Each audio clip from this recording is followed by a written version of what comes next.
రోజుల్లో కాంగ్రెస్ ప్రభుత్వం తెలంగాణ రాష్ట్రాన్ని ఇచ్చిన పార్టీగా, అదేవిధంగా మిగులు రాష్ట్రాన్ని 7 లక్షల కోట్ల అప్పు చేసిన, అప్పులు తీర్చు వేతనాలు 1వ తారీఖు ఉద్యోగులకు అందిస్తూ 2 లక్షల ఉద్యోగాలు కూడా ఖాళీ ఉద్యోగాలు ఎన్నికల మేనిఫెస్టో ముందు ఏ డేట్లు అయితే ఇచ్చామో ఆ డేట్లతో సహా టీటీసీ బీఈడి చేసినట్టు వాళ్లకు 11,000 పోస్టులను ఉపాధ్యాయ పోస్టులకు నోటిఫికేషన్ ఇచ్చాం. 7,000 వైద్య పోస్టులను కూడా నింపడం జరిగింది. కానిస్టేబుల్ పోస్టులకు కూడా నోటిఫికేషన్ ఇచ్చాం. ఇంకా ఈ ఖాళీగా ఉన్న 2 లక్షల ఉద్యోగాలకు మేము శాసనసభ ఎన్నికల ముందు ఏ రకమైతే షెడ్యూల్ ఇచ్చామో మేనిఫెస్టోలో పెట్టామో ఆ ఖాళీగా ఉన్న ఉద్యోగాలు కూడా నింపుతాం. అంతేకాకుండా ఈరోజు మేము 7వ తారీఖు ప్రమాణ స్వీకారం చేసిన రోజునే ఈ రాష్ట్రంలో ఉన్నటువంటి మహిళా సోదరిమణులకు, ఆడబిడ్డలందరికీ ఉచితంగా రాష్ట్రంలో నలుమూలల ఎక్కడ పోయినా కూడా ఉచితంగా బస్సు ప్రయాణము, బస్ పాసు సౌకర్యం కల్పించాం. అదేవిధంగా రెండవది 10 లక్షల రూపాయలతో ఆరోగ్యశ్రీ పథకాన్ని ప్రైవేటు ప్రభుత్వ హాస్పిటల్లో పోయినా ఉచితంగా వైద్యము అందించే కొరకు ప్రభుత్వము జీవో పాస్ చేయడం జరిగింది. మూడోది 500కే వంట గ్యాస్ సిలిండర్ ఇస్తామని చెప్పి ఈ 1వ తారీఖు నుంచి అమలు చేస్తున్నాం. వాళ్ళ ఖాతాల్లో 450 రూపాయలు ప్రభుత్వం నుంచి జమ చేస్తున్నాం. 200 యూనిట్ల కరెంటు బిల్లును కూడా ఏదైతే పేదవాళ్ళు 200 యూనిట్ల కరెంటును కూడా జీరో బిల్లు వచ్చే విధంగా 4 పథకాలు అమలు చేశాం. 5 పథకాల్లో ఈ తెలంగాణకు భద్రాద్రి ఏదైతే భద్రాచలంలో ఉన్నటువంటి రాముని సన్నిధిలో గౌరవ శ్రీ ముఖ్యమంత్రి గారు నియోజకవర్గానికి 3,500 ఇళ్ళు కిరాయికుండి మట్టి గోడలతో పూరి గుడిసెలలో ఉన్నటువంటి వాళ్ళందరికీ కూడా నియోజకవర్గానికి 3,500 ఇళ్లను కూడా కట్టించబోతున్నాం. 5 పథకాలు అమలు చేశాం.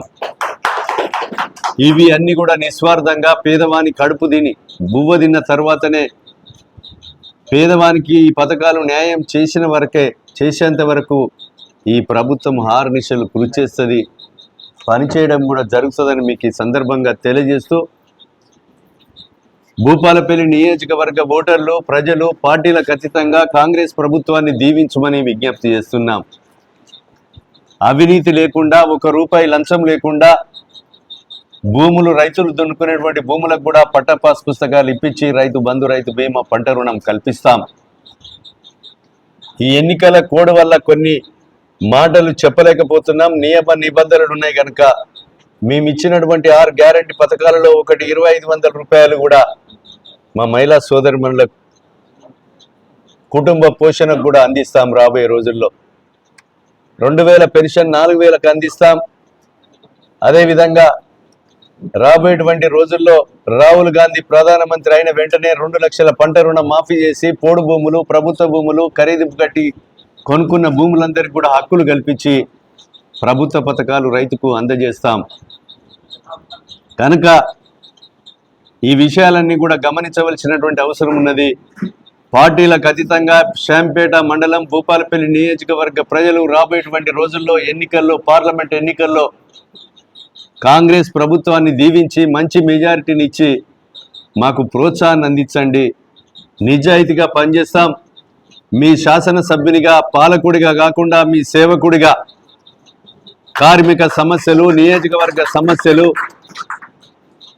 ఒక నా వ్యాపారంగా ఎంచుకొని, పేదవాని కష్టమే మా వృత్తిగా ఎంచుకొని నిజాయితీగా పనిచేస్తాం.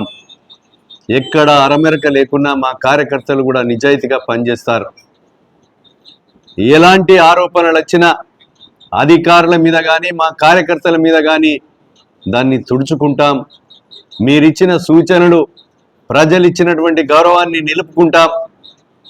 ఇక్కడ ఉన్నటువంటి ప్రధానమైనటువంటి సమస్య శాంపేట మండలంలో మన్సునాచారి, రమణారెడ్డి ఇద్దరు ఎన్నికై రోడ్డు వైడనింగ్లో ఇండ్లు కోల్పోయినాయి. ఆ కోల్పోయిన వారికి న్యాయం చేస్తాం. నిరుపేదలకు కూడా ఇండ్లు కట్టిస్తాం, వాళ్ళకు కూడా ఇండ్లు ఇస్తాం. అదేవిధంగా నా యొక్క CDF లో కూడా ఎస్డిఎఫ్ నుంచి శాంపేట మండల కేంద్రంలో కనీసం అంబులెన్స్ లేకపోతే ఈ శాంపేట పిఎస్సి హాస్పిటల్లో 30 లక్షలతో ఒక అంబులెన్స్ను కూడా అందించాం. ఒక ఎంఆర్ఐ మిషన్ కొనుగోలు చేయకపోతున్నాం. సిటీ స్కానింగ్ మిషన్ కూడా సింగరేణి ఏరియా హాస్పిటల్లో కొనుగోలు చేసి ఏర్పాటు చేసి ప్రారంభించాం.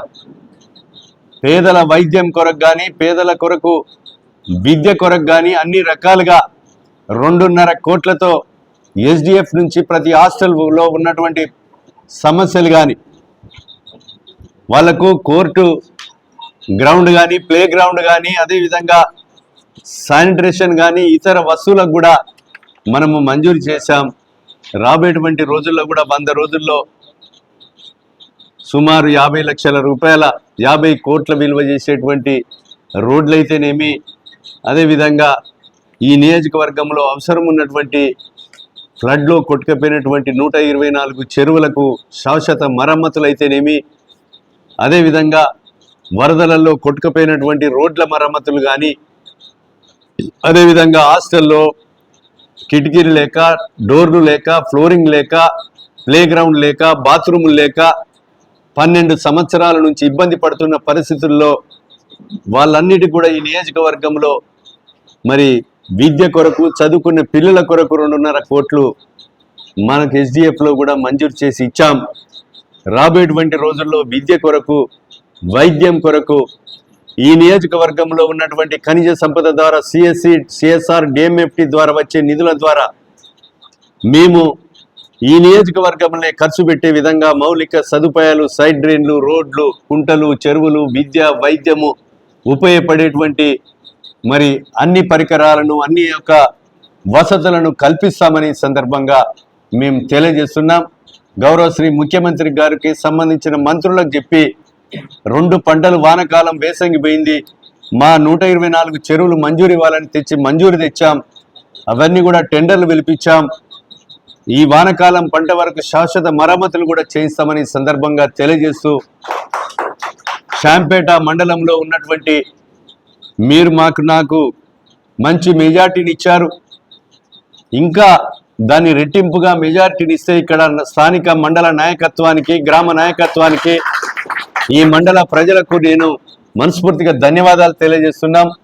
పత్రికా విలేకరులు, మీడియా సోదరులు, ఉద్యోగ సంఘాలు, అదేవిధంగా అన్ని వర్గాల ప్రజలు ఈరోజు పార్టీలకు అతీతంగా ఒక్కసారి మీ యొక్క ముఖ్యమంత్రి గారు కూడా మీ సేవకులుగా పనిచేస్తాం అని చెప్పి ప్రభుత్వం ఏదైతే చిత్తశుద్ధితోని ఉన్నామో ఆ రకంగా 5 సంవత్సరాలు నిరంతరంగా మీ సేవకులుగా పనిచేస్తామని తెలియజేస్తూ, రాబోయేటువంటి ఎన్నికల్లో మీ దీవెనలు, మీ ఆశీర్వాదం పార్టీలకు అతీతంగా ఉండాలని తెలియజేస్తున్నాం. ముఖ్యంగా ఈ చేనేత కార్మిక సంఘాన్ని పూర్వవైభవం తీసుకువచ్చే విధంగా నా శక్తి యుక్తులు ఉపయోగించి ముఖ్యమంత్రిని, మంత్రి తుమ్మల నాగేశ్వరరావు గారిని ఈ ఎన్నికల కోడ్ పోగానే ప్రథమంగా నా లెటరేట్ మీద రాసి మళ్ళీ సొసైటీ సభ్యులను తీసుకెళ్ళి ఈ యొక్క పెండింగ్ బిల్స్ 20 లక్షలు కానీ, ఈ యొక్క చేనేత కార్మికులు 100 కుటుంబాలు పనిచేసే విధంగా కార్మికులకు పనిని కల్పిస్తామని సందర్భంగా తెలియజేస్తూ